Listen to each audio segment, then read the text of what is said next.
Chapitre 3. Paris tombe. Les quartiers autour de la gare du Nord furent les premiers à perdre le contrôle. Ce fut rapide, presque instantané. Des silhouettes hagardes, les yeux vides, se sont mises à se ruer sur les passants. Les sirènes, au début un son lointain, sont devenues une cacophonie assourdissante. Elles hurlaient de partout, un cri de détresse pour une ville qui ne comprenait pas encore ce qui lui arrivait. La police a tenté de réagir. Ils ont essayé de créer des périmètres de sécurité, d'établir des barrières, de contenir le chaos, mais c'était inutile. Chaque morsure, chaque blessure ajoutait un nouveau contaminé à la horde grandissante. Ils étaient impossibles à raisonner.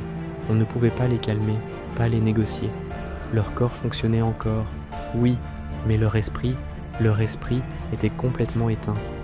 Il avait été remplacé par une volonté unique, primitive, effrayante, attaquer tout ce qui bougeait, tout ce qui vivait. À 21h précises, les lignes téléphoniques ont lâché, saturées par des millions d'appels paniqués, d'adieux précipités ou de cris à l'aide qui ne seraient jamais entendus. 30 minutes plus tard, à 21h30, les réseaux sociaux ont pris le relais de l'horreur. Des vidéos virales inondaient les feeds, des scènes absolument irréelles qu'on aurait cru sorties d'un film, des groupes courant comme des prédateurs dans les rues, se jetant sur les voitures, les secouant avec une force inhumaine. On les voyait escalader les balcons, grimper aux façades avec une agilité déconcertante, briser les vitrines des magasins pour atteindre les malheureux qui pensaient s'y être réfugiés. La sécurité n'existait plus. À 22h10, l'espoir a commencé à s'effriter. Les premières unités militaires, envoyées en renfort, ont été débordées. Des soldats entraînés, armés, submergés par le nombre, par la sauvagerie de l'ennemi. Leurs tirs résonnaient qu'au dans la nuit, mais pour chaque silhouette qui tombait, 10 autres prenaient en sa place.